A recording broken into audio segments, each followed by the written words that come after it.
aliyewahi kutengeneza structure ya familia na ikatengenezwa msingi wa hiyo structure, huo muundo. Kama familia yenu haikuwa na Mungu na wakafanya agano na miungu mingine, kwa hiyo mwanzo wa familia yenu, ufalme wa giza una haki naye.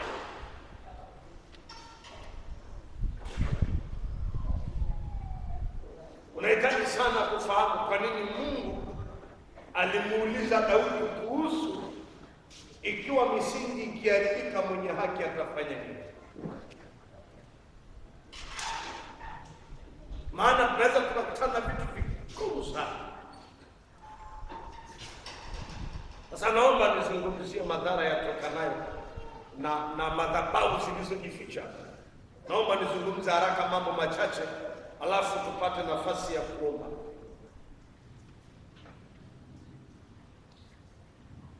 Jambo la kwanza, madhara na dalili. Jambo la kwanza ni kuwa na matatizo yasiyokuwa na ufumbuzi. Hii ni dalili ya kwamba tatizo lako linaratibiwa, nguvu yake iko kwenye misingi iliyojificha sana. Yaani ukitafuta asili ya kwenu uipate. Na inawezekana wale watu ambao ndio ungewauliza kwa habari ya background historical ya kwenu, hamna hata mmoja. Hakuna hata mmoja. Babu, mama alifariki. Yaani nyinyi hapa kizazi cha tatu ndio mmejikuta mpo. Kwa hamjui hata kwenu kizazi chenu kiliishije. Hamjui kufahamu. Na ndiposa nikakuta siku moja familia moja ya wasomi, alafu wanamume. Ushaikuta familia unakuta sio kama ile kwangu liko plain, unaenda tu Joseph. Lazima umpe mtu heshima yake. Kuna daktari kwa taaluma na kuna daktari kwa kusoma. Alafu kuna profesa, kuna engineer, kuna CPA na majina mengine siyajui. Lakini hivi tunavyoongea hakuna hata mwanaume hata mmoja. Watu walikufa kwa magonjwa yanayofanana. Kilichowaua ni kansa, alafu kansa ilitibu ingine ikoona. Wametafuta, wakawa wanatafuta, tunaomba kujiwa hivi babu yetu wa nchi, yaani wanatafuta kwa majirani, kwa sababu hichi kitu kinatutesa na hatujui chanzo chake kiko wapi. Hivi naongea na watu hapa kweli? Jamani, Bwana Yesu asifiwe. Yaani wewe ndio unaanza. Sisi wa Masai, kabila letu labda hichi kizazi cha kutoka msaada, lakini wa Masai hata mwanamke akiandika mimba hawalali. Why? Kwa nini kimetokea? Na kufikiri ni makabila yote za Masai tunaona ni kawaida. Utaenda kwa daktari utapewa mambo ya kisayansi, ni hormones, oh my God. Hili zinatakwa my God nyingi. Hormones ziko sawa. Siku moja nilimuuliza mama, nikamwambia mama, mpeleke mtoto kwa sababu hii kama mtoto amejizungushia kitofu huko ndani afanye upasuaji. Akaniuliza, kabla hiyo hospitali kuja amlikuwa amejizungushia kitofu? Akaniambia, kwanza wewe ulikuwa mmoja wapo, maana ulikuwa mtundu sana tumboni, unarukaruka mpaka ukajizungushia kitofu na tulikifuno na ukazaliwa vizuri. Nikamuuliza mama, wanasema kwamba hawanaga nyonga, wakasema watu yupo. Hapo unarahisisha. Sasa hawakubali kuona tatizo limetokea. Kwa tulimkuta babu yangu aliishi miaka mingi, alikufa na miaka 140. Alizaliwa mwaka 1880, alikufa 2021. Kiumbe kimeishi mpaka kikawa kinamwambia Mungu, una uonevu, una upendeleo. Akisikia mtu amekufa anaona wivu, anasema yaani Mungu wao ameenda likizo. Tunaona kama anamwambia babu, nini kwani unateseka? Hamna, lakini unaishi kwa sababu gani tena? Si uishi tu, asema unakufa ni kuzuri sasa hivi. Babu alikaa miaka mingi. Siku moja akawa anahangaika sana, kabla hana Mungu yeye na waganga na yeye. Baadaye akaja akaokoka. Babu akiwa na umri mkubwa alikuwa anawaita watumishi mbali isivyo kawaida, na akiuliza, naombeni mnipe ufumbuzi wa haya matatizo. Na tatizo lenyewe liko hivi: mtoto wake wa kwanza aliuawa sokoni, mwingine sasa kipindi hicho mimi sijazaliwa, hata sikujui baba yangu mdogo nikiwa na akili timamu miaka ya 99 akauawa sokoni. Kile kitu kilimpa babu shida. Kwa nini mimi sikatai kufa upo, lakini kwa nini wafie sokoni? Mwenzako wake pikipiki zikiua watu wawili, bodaboda, watu wanarudi kwa Mungu. Why? Hasi kwamba hatukatai kifo. Kwa nini hivyo vifo? Sasa mimi na wewe tumesharidhika, vitu vinatokea, hata pia tumbo yote tumeridhika. Na ile tu kwamba kifo cha wengi ni harusi, unaona mwenzako kafa na yule naye hivyo unasema ni kawaida. Kuna watu hawakubali. Sasa akahangaika akiomba. Ita wachungaji, ukienda kwake anakueleza hilo, naombeni Mungu alifungulie kitu. Mpaka siku moja akatuma mtumishi wa Mungu kutoka Kenya, indirect akakata passport, akaja mpaka kwetu, akaja akamwambia, nimetumwa. Ndio, naona unamtafuta Mungu sana. Akasema mfadhali. Akasema Mungu ameniambia ulienda kwa waganga na wakakwambia kwamba kuhusu mfanya aliyekufa mhusika ni fulani. Akasema ni kweli, na hata alimsingizia mtoto wake mmoja mpaka akagombana sana, nafikiri yeye ndio sababu. Akaambia mzee, sasa kama ndio yeye, wakati alipokufa yule wa kwanza kwa mazingira hayo, yeye ndiye aliua na alikuwa mtoto. Akasema nini kilichonifunga kichwa sana, gombana na mwanangu kisa nini? Akaambia kama nilikwambia, mwaka 1920 kuna mdogo wako aliuawa sokoni. Akasema kweli, na alikuwa anakumbelezea ugomvi ili watu wanagombana, Wamasai wanatuangana na mkuki ukaletwa, ukapita ukaondoka na utumwa. Mzee akafa. Akasema ndio kafa. Akasema sasa sikiliza, ile damu imelia, mkaidharau, hamkuifuatilia, imekula kule ambako wanafanya hilo tukio, ikala na huku umegeuka udai haki huku. Kwa Mungu amekwambia nyanyuka, tafuta hiyo familia unaijua. Akasema nilisikia familia fulani iko huko, hata sina uhakika. Akaambia tafute hiyo familia. Nazungumzia misingi iliyojificha ambayo inaratibu matatizo yasiyokuwa na ufumbuzi. Hivi naongea na watu hapa mbele. Kanisa la Yesu, haleluya. Yaani akanyanyuka, akaanza kuhangaika mpaka akaenda kuipata ile familia. Ile familia nayo inatutafuta. Ndio wakaja wakakaa kukutana kwamba ndugu, tusamehe. Wakafanyika sherehe, wakaitwa wachungaji, wakatubishwa, wakaomba toba, wakala chakula pamoja, hicho kitu kikasitishwa. Sasa wewe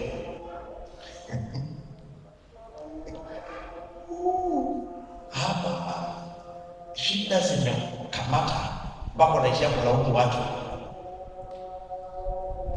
Vitu vinatokea tu whatever, tupo tu. Ndio maana hizi madharau zipo, ili tusio watu wenye kupuuzia mambo. Usikubali kwa nini itokee, na kama imetokea huna taarifa kwa nini. Biblia inaposema kwamba mwenye haki anapigwa gizani, maana yake matatizo yanatokea kwenye mazingira ambayo ni fungu kwako, hujua nzie wapi.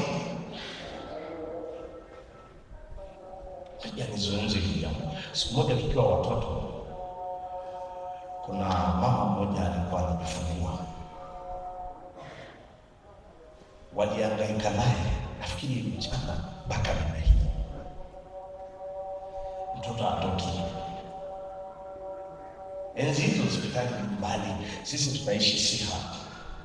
Hospitali tulikuwa tunaitegemea inaitwa Kibongoto.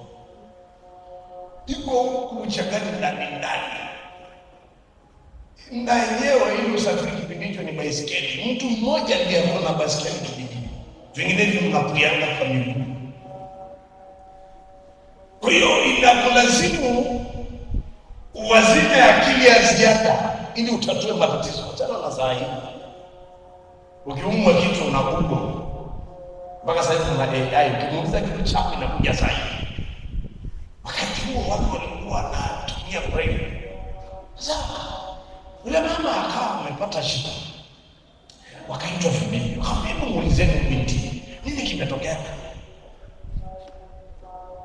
Akaulizwa, wewe kwa nini unajifungua? Sijui bibi. Sema. Haiwezekani mtoto akatalie tumbo. Sema. Kuna mama alipita baba akaomba maji kabuni. Hamna. Kuna watoto walikuja kucheza papo hapo kwa wanyama chakula. Hamna. Sasa hamna. Hakuna mtu yote mkubwa mama mtu mzima ulisha hivi mtukana. Nikakumbuka ile msemo wa Swahili wasema usitukane wakunga wa uzazi mkalimu. Nikasema pia naomba anatafutiwa. Hamna. Akaulizwa hamna. Mungu amekuja kujamnyima hata paka Mungu wa chakula. Akasema hiyo juzi aliondoa nyama nikamgonga. Akasema hapa leta maziwa kaitwa kula. Mungu akaja akamiminie. Amekasirika. Wewe ndio Mungu amekupa kumlea. Alafu Mungu sasa aende wapi akaje?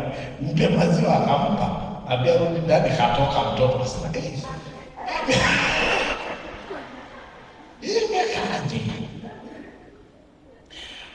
wa Masai. Na ndio maana tunaambia tunalazimisha ndani ya mapori.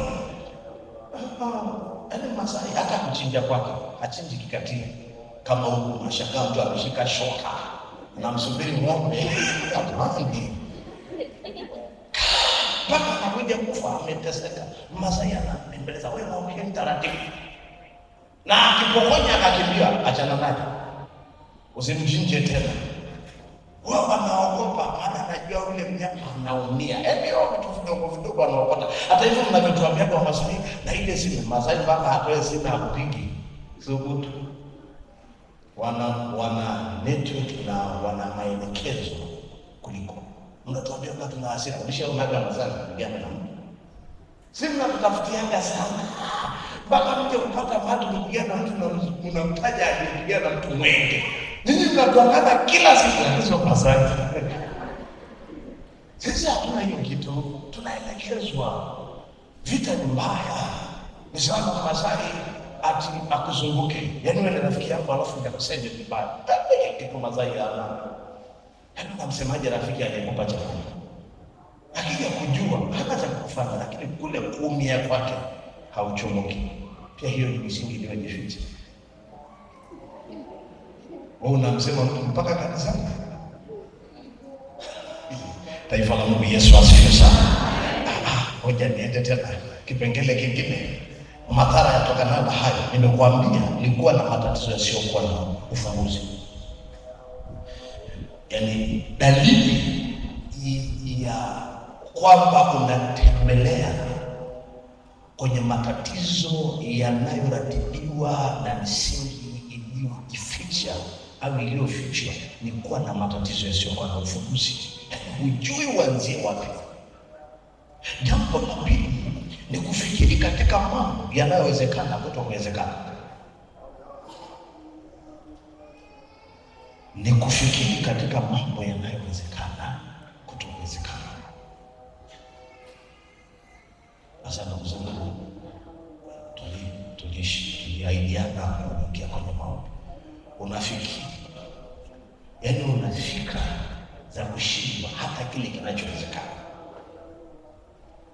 Kitu kwamba ni uwezo wako. Mimi siwezi. Yaani unaona kushindwa kwenye kila kitu.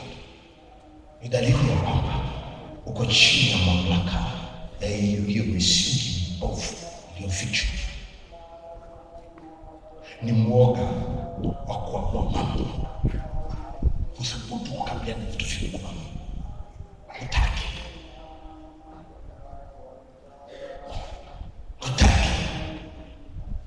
Yaani unataka shida. Halafu shida, kumbe kule kutokutaka shida ndio shida zinapata nafasi ya kuweka chini ya mamlaka yake.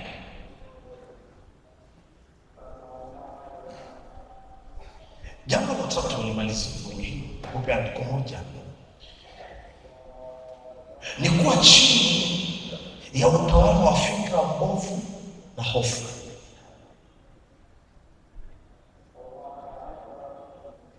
Ambalisha andika kitabu cha Ayubu ule mlango wa 3 mstari wa 25. Unakuwa chini ya utawala wa fikra mbovu na hofu. Ni mwoga haijawahi onekana.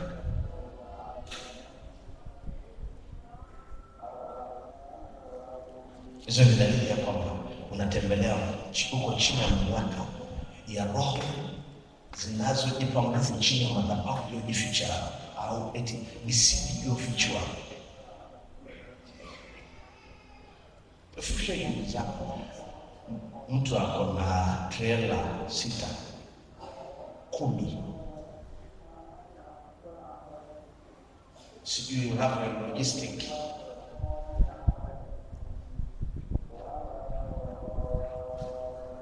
kuna mtu ameanzisha kazi ya kusambaza mayai, anatafuta soko mpaka nje, soko la nyama ya. Siku moja nilikuwa pale Kariakoo, Mnazi Mmoja, nikapelekwa na rafiki yangu tukapata chochote. Tulipoenda nikakuta Wakongo wamekuja na hotpot. Nikauliza, nikasema wanachukua ugali hapo wanapeleka Kongo, maana wanasema ugali wa Tanzania ni mtamu, wanajua kupika. Nikasema hebu kuna ufunuo hivyo, kuna mtu anaona hiki kitu kweli. Mimi sikuwa napika ugali napeleka Kongo sufuria. Nilishangaa. Lakini angalia, nenda katafuta watu wengi sana waoga, kwa sababu hofu, yaani mtu mwoga, huwezi ukamtenga mtu mwoga na mchawi na msinzi na kila aina roho chafu ambayo inatajwa kwenye Biblia. Ni Biblia inasema waoga hawataurithi ufalme wa Mungu. Wachawi, wasinzi wametajwa, wamewekwa kwenye hilo kundi. Sasa angalia, Mungu anapowekeza wazo zuri kwako, anawekeza kwako, alafu anawekeza eneo ambalo tayari ni mtu yuko chini ya mamlaka ya roho zinazotumia nguvu ya madhabahu, nguvu ya misingi iliyojificha, kwamba familia yenu iliingizwa kwa shetani. Shetani ni sehemu ya familia yenu, kwa kama uanzishaji wa hiyo familia nao wanahusika, na ndio maana wanafuatilia kila siku. Nani anahama, nani anakiuka masharti yetu.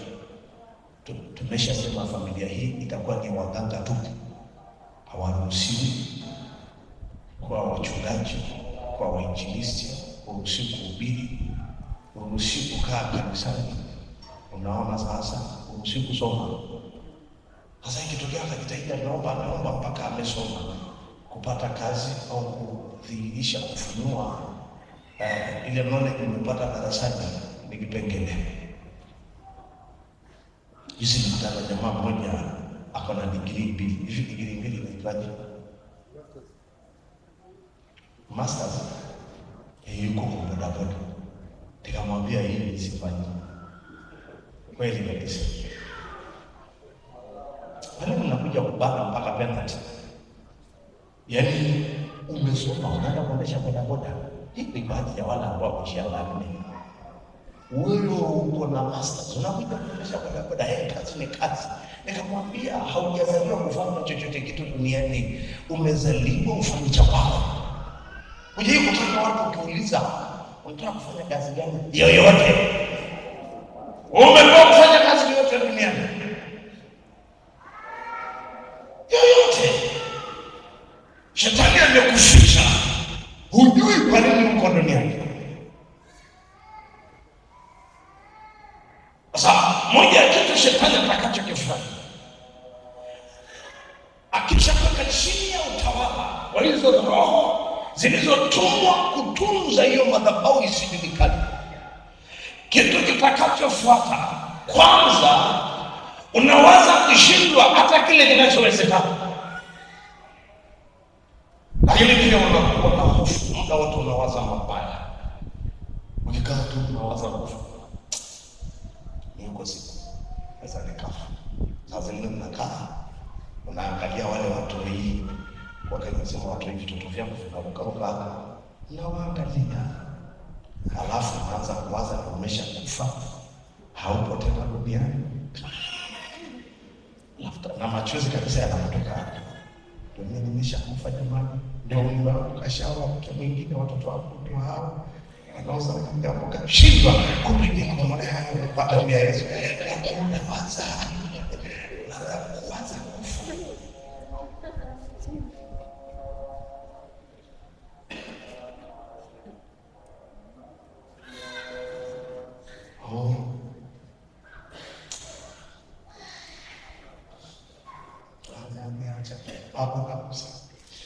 Ndio Mungu ananiambia kwamba mimi naweza kinachokusababisha kuwaza hivyo ni zile roho ambazo wewe uko chini ya mamlaka yake, na kwa bahati mbaya unajua hizo roho zipo, lakini hujui nguvu wanaipatia wapi. Umetafuta uone. Asante Mungu anayesema kwa pumzi ya pua yake ataifungua misingi iliyojificha miaka mingi. Na ndio tutakachokifanya leo. Tutamwambia Mungu kile kinachoipa matatizo nguvu, mahali popote ambako hii kitu imejificha, katika jina la Yesu Kristo tutafichua na damu ya Yesu Kristo. Kanisa la Yesu, haleluya. Unatembelea na ufahamu wa giza hivi, unajua una uwezo wa kuanza kitu kisichokuwepo kikawepo. Yaani hapo ndipo, yaani hivyo ulivyo kisingekuwepo. Yaani hicho kitu kibaya kisingekuwepo, lakini kilichosababisha kikawepo kwa sababu uliwaza. Ayubu ndiye anasema, kwa maana jambo lile lilijalo kunipata, na lile lilijalo hofu kunijilia. Ndio imesema kwa Ayubu 3:25. Nimekuambia andika hilo andiko. Anaposema lijalo, maana yake nalo lifikiri. Ni kati ya kitu ambacho tunapambana nacho maishani mwangu. Ni wazi kushinda hata kwenye mazingira ambayo sio kushinda. Juzi nilikuwa nimepita kugumu, yaliibuka haya, mara watu wameugua, wengine wamefariki. Ikanivurugia ratiba ya mwaka 2026. Nilikuwa nimesema mwaka huu naingia shambani na silimi chini ya eka 100, nalima eka 100. Hasa na mbele ilipotokea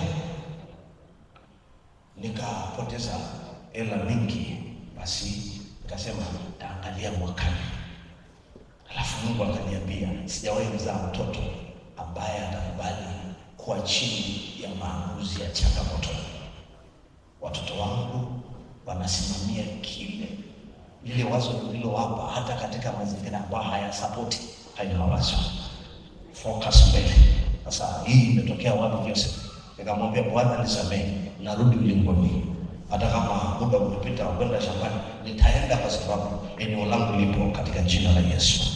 Nawaza kushinda muda wote. Ndio mtu mmoja ananiambia, Joseph, una usafiri, unataka pikipiki? Nikamwambia pikipiki nilitakiwa kununua 2008. Sasa unanirudisha kuishi miaka 10 huko nyuma. Natakiwa niishi leo. Mpaka leo nakwambia hata na baisikeli hakuna. Baisikeli nilitakiwa kununua 95. Watu wanaishi kesho, unaishi jana. Kataa katika jina la Yesu Kristo. Lazima tuwe mbele ya muda. Simama. Nilikuahidi tutaendelea kesho. Nataka tuingie kwenye maombi. Maelekezo ni haya. Mwambie Mungu yuko hapa. Mwambie Roho Mtakatifu sawa na kitabu cha Zaburi. Sawa na kitabu cha Zaburi. Zaburi 18:15. Misingi ya ulimwengu ilifichuliwa kwa kukemea kwako. Mwambie Mungu, kwa kukemea kwako nifunulie misingi ya ukoo wa familia ambao ndio chanzo cha maisha haya ya mateso. Nifunulie. Anasema kwa mfumo wa pumzi ya pua yako, kwa maana Roho Mtakatifu. Mwambie Mungu nifunulie. Nahitaji kujua. Nimeishi kwenye haya mateso na aibu kwa muda mrefu. Nimeonewa. Nimenyang'anywa haki yangu ya heshima. Nimenyang'anywa. Ninaishi kama mtu mwingine. Nipo tu mbele zako kwa sababu sina pa kwenda. Mwambie Mungu Yesu kabisa, kimwambie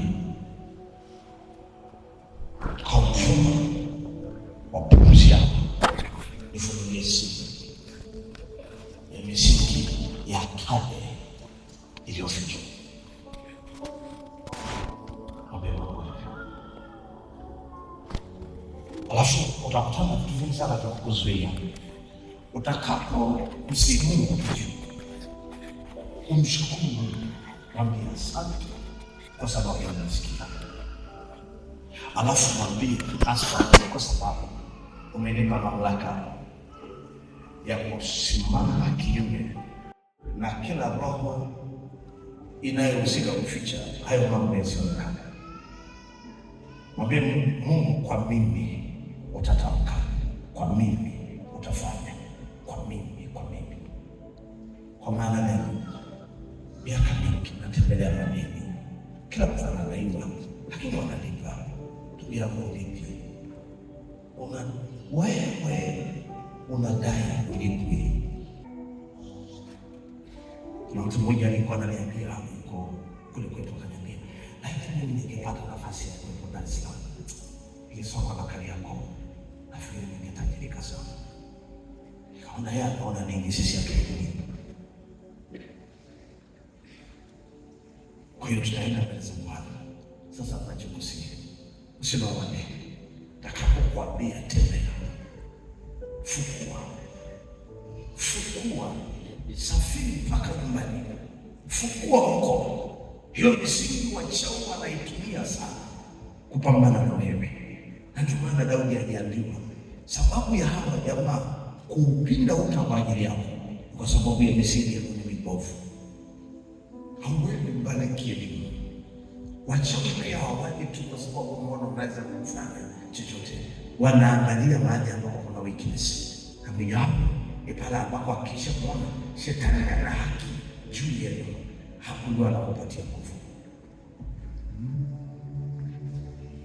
Naweza Bwana, naweza Bwana, naweza Mungu, naweza Bwana, naweza Bwana, naweza Bwana, naweza Mungu, naweza sema hivyo, naweza Bwana, naweza, unaweza Bwana, unaweza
itoi kwamba katika hali ya shetani kuwa na uhalali na chanzo chetu.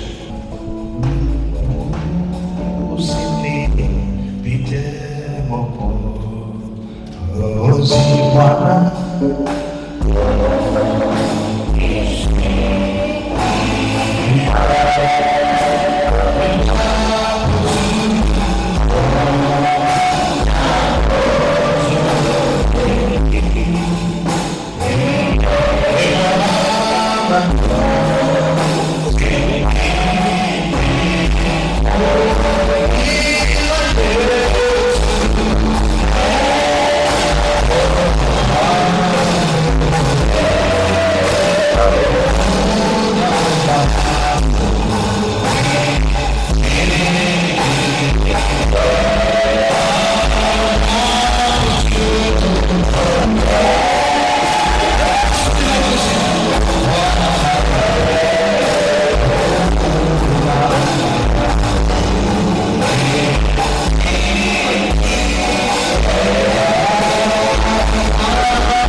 hata kama katika hali ya kutokuchoka, ujumbe umenipata. Nimekuja kwako ili nipate maarifa. katika jina la Yesu Kristo wa Nazareti. Ninajua ya kwamba Roho Kristo watakujua kwamba wewe ni mdogo kuliko sisi kujua wewe. Tulikujua juzi, vizazi vingi vimepita huko nyuma, vilifanya magano jina la Yesu na kwa damu ya mwana kondoo. Nimesimama kwako jioni leo, Roho Mtakatifu pamoja na watoto wako hawa ambao wamesimama wakilitia jina lako. Mungu tukiomba rehema na toba, maana ya Mungu mwenyezi kwa habari ya misingi yetu kuharibika, hakika imeharibika kwanza na imefichwa. Maadui imewekwa wapi? Watu walioagana wapi? Asili yetu ilipoanzia hatujui Bwana, ila uzamu zake. Mungu mwenyezi, katika jina la Yesu, mfalme wa giza, tunajua wanahabari na hii familia ambayo Mungu nimezaliwa huko. Mungu ninakusihi katika jina la Yesu, kwa hiyo na uwezo wa kitu chote, anaweza taratibu sasa, anaweza taratibu maskini, anaweza taratibu magonjwa, anaweza taratibu kuchanganyikiwa, anaweza taratibu sukari, anaweza taratibu presha, anaweza taratibu kichaa, anaweza taratibu ulevi, anaweza taratibu alkohol na uchifu. Mungu ninakusihi katika jina la Yesu, nimesogea kwako Bwana, maana Mungu mwenyezi ulilenga kwenye hii familia. Mungu ninakusihi kwa damu ya Yesu, naomba unisaidie na unirehemu Bwana, naomba unisamehe mimi na ajili ya familia yangu, natubu kwa ajili ya ukoo wangu, natubu kwa ajili ya baba yangu na mama yangu, natubu kwa ajili ya baba yangu na kwa baba yangu Bwana, kizazi kile cha 50. Mungu ninaomba rehema, Mungu ninaomba rehema katika jina la Yesu, unisamehe Bwana. Nimerithi utasa, nimerithi umaskini, nimerithi magonjwa, nimerithi huzuni, nimerithi maombolezo, nimerithi misiba, nimerithi makaburi, nimerithi kuonewa, nimerithi kufinyiliwa, nimerithi haya yote. Ninaomba Bwana, katikati ya hasira, kumbuka rehema. Ni ukweli tulikukataa, ni ukweli hatukuona sababu ya wewe kuwa pamoja nasi. Tulichagua laana, tulichagua kifo, tulichagua mauti, tulichagua kuangamia. Mungu ninaomba rehema, Mungu ninaomba rehema, Mungu ninaomba rehema. Na hata hivyo sasa tumebeba majibu hayo. Nimesimama kwako kwa niaba ya watoto wako hawa ambao wamesimama. Yesu Mwana wa Daudi, kumbuka rehema kwa ajili ya huyu mama, kumbuka rehema kwa ajili ya huyu kaka, kumbuka rehema kwa ajili ya huyu dada amelia kwa habari ya afya, amelia kwa habari ya afya, afya yake imedorora. Wamekuwa ni watu wameitwa wana magonjwa ya kurithi, magonjwa ya asma, magonjwa ya sikosel, magonjwa ya presha, magonjwa ya kuparalyze. Adhabu imekuwa juu yao, adhabu imekuwa juu yao, wanatembelea adhabu ya